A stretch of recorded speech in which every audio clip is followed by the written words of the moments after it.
প্রিয় দর্শক, স্বাগত জানাচ্ছি সারাদিনের সংবাদে প্রতিদিনের আয়োজন রাত 11টার শীর্ষ সংবাদে।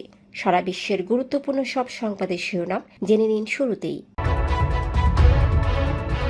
ওএসডিতে থাকা 69 উপসচিবকে পদায়ন। ডেঙ্গুতে একদিনেই 9 জনের মৃত্যু।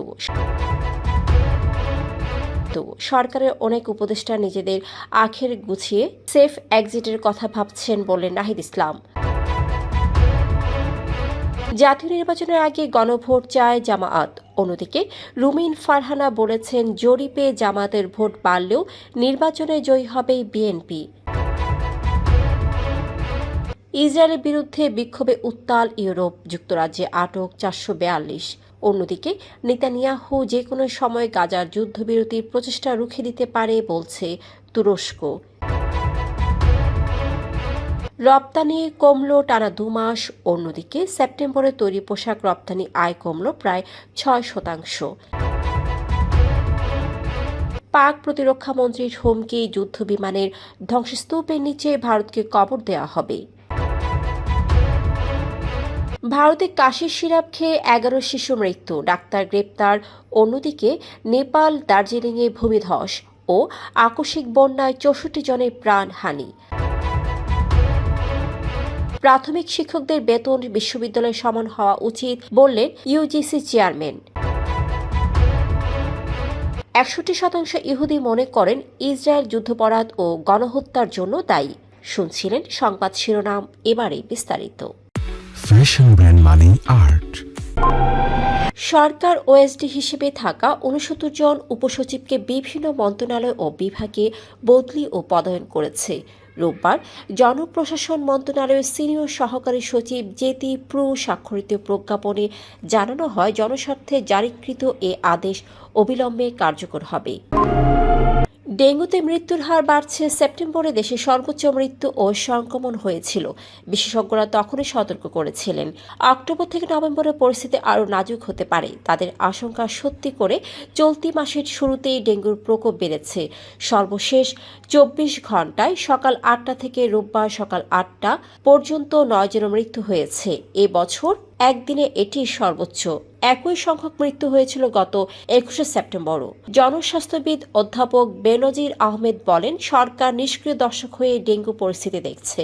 স্বাস্থ্য ও স্থানীয় সরকার মন্ত্রণালয়ের কোনো কার্যকর উদ্যোগ নেই, ফলে ডেঙ্গুতে মৃত্যু যেন সরকারের কাছে কাঙ্ক্ষিত হয়ে গেছে।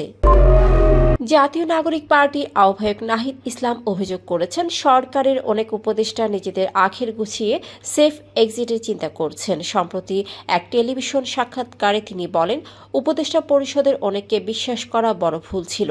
তাদের কেউ কেউ বিভিন্ন রাজনৈতিক দলের সঙ্গে লিয়াজও করেছেন, কেউ গণ অভ্যুত্থানের সঙ্গে বিশ্বাসঘাতকতা করেছেন। সময় এলে তাদের নাম প্রকাশ করা হবে।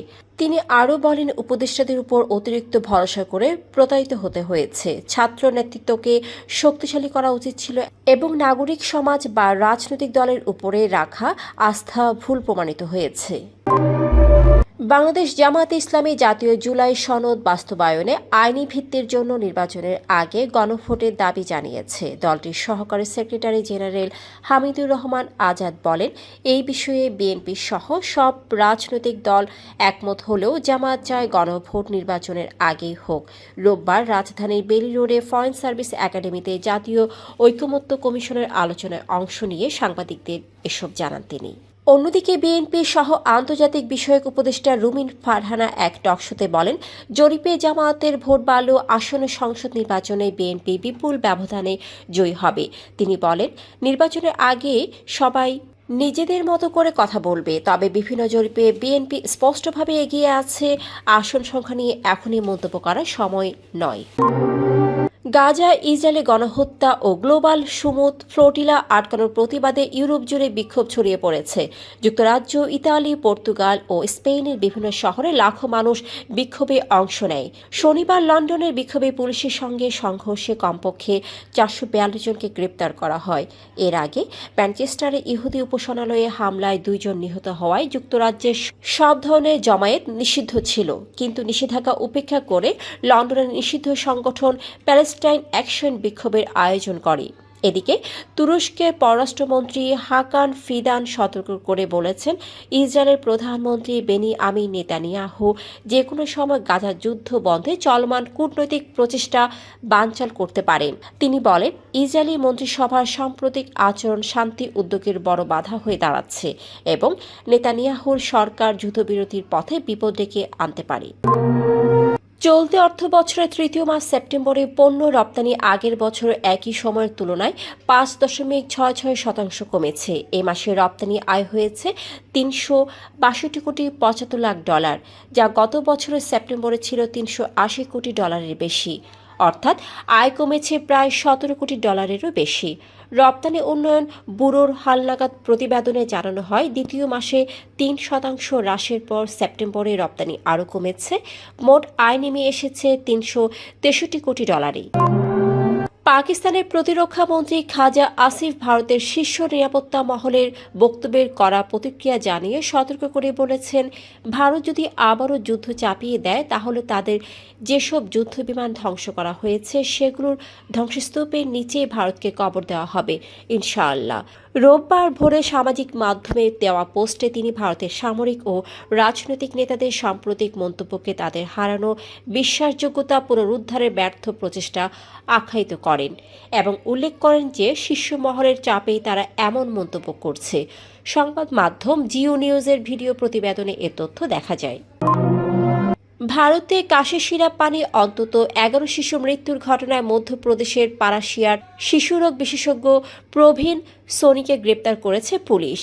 অভিযোগ অনুযায়ী তিনি সরকারি চিকিৎসক হয়েও ব্যক্তিগত ক্লিনিকে শিশুদের কোল্ড ড্রিপ সিরাপ প্রেসক্রাইব করেছিলেন। এদিকে টানা বৃষ্টিতে ভারতের দার্জিলিং ও নেপালে বন্যা ও ভূমিধসে অন্তত 64 জন নিহত এবং বহু মানুষ নিখোঁজ হয়েছেন। পশ্চিমবঙ্গের মুখ্যমন্ত্রী মমতা বন্দ্যোপাধ্যায় পর্যটকদের কাছ থেকে বাড়তি ভাড়া না নেওয়ার নির্দেশ দিয়েছেন।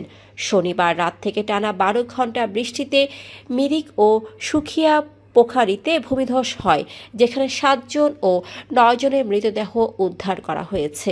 সেতু ধসে শিলিগুড়ি, মিরিক ও দার্জিলিংয়ের সড়ক যোগাযোগ বিচ্ছিন্ন এবং তিস্তা নদীর পানি বেড়ে জাতীয় মহাসড়ক তলিয়ে গেছে। বিশ্ববিদ্যালয় মঞ্জুরি কমিশনের চেয়ারম্যান অধ্যাপক ডক্টর এস.এম.এ.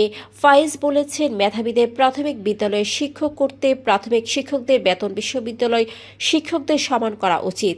তা না হলে শিক্ষা ব্যবস্থা এগিয়ে যাবে না এবং শিক্ষার্থীদের যুগোপযোগী শিক্ষা দেওয়া সম্ভব হবে না। রবিবার রাজধানীর ওসমানী স্মৃতি মিলনায়তনে বিশ্ব শিক্ষক দিবস উপলক্ষে আয়োজিত অনুষ্ঠানে তিনি এসব কথা বলেন। যুক্তরাষ্ট্রের অনেক ইহুদিরা গাজা যুদ্ধ চলাকালে ইসরায়েলের আচরণে অসন্তুষ্ট বলে দ্য ওয়াশিংটন পোস্টের জরিপে দেখা গেছে। জরিপে 61% মনে করেন ইসরায়েল যুদ্ধাপরাধ করেছে এবং প্রায় 4 জনের মধ্যে 1 জন দেশটিকে গণহত্যার জন্য দায়ী বলে মনে করছেন। ইসরায়েলের বর্তমান সরকারের প্রতি অসন্তোষ বিশেষভাবে প্রবল। 68% নেতিবাচক মনোভাব প্রকাশ করেছেন, যার মধ্যে 48% প্রধানমন্ত্রী বেনিয়ামিন নেতানিয়াহুর নেতৃত্বকে দুর্বল হিসেবে মূল্যায়ন করেছেন। 5 বছর আগে তুলনায় 20% বৃদ্ধি। যদিও ইহুদিরা হামাসকে যুদ্ধের জন্য দায়ী মনে করেন, তবুও অনেকে নেতানিয়াহুর যুদ্ধনীতির প্রতি সমর্থন কমিয়েছেন। দর্শক, এতক্ষণ আমাদের সাথে থাকার জন্য ধন্যবাদ। প্রতি মুহূর্তে দেশ বিদেশের গুরুত্বপূর্ণ সব সংবাদ জানতে ভিজিট করুন www.সারাদিনেরসংবাদ.com ও চোখ রাখুন সারাদিনের সংবাদের অফিসিয়াল ফেসবুক পেজে। Fashion brand money art. Men's, ladies and kids wear art. Be smart.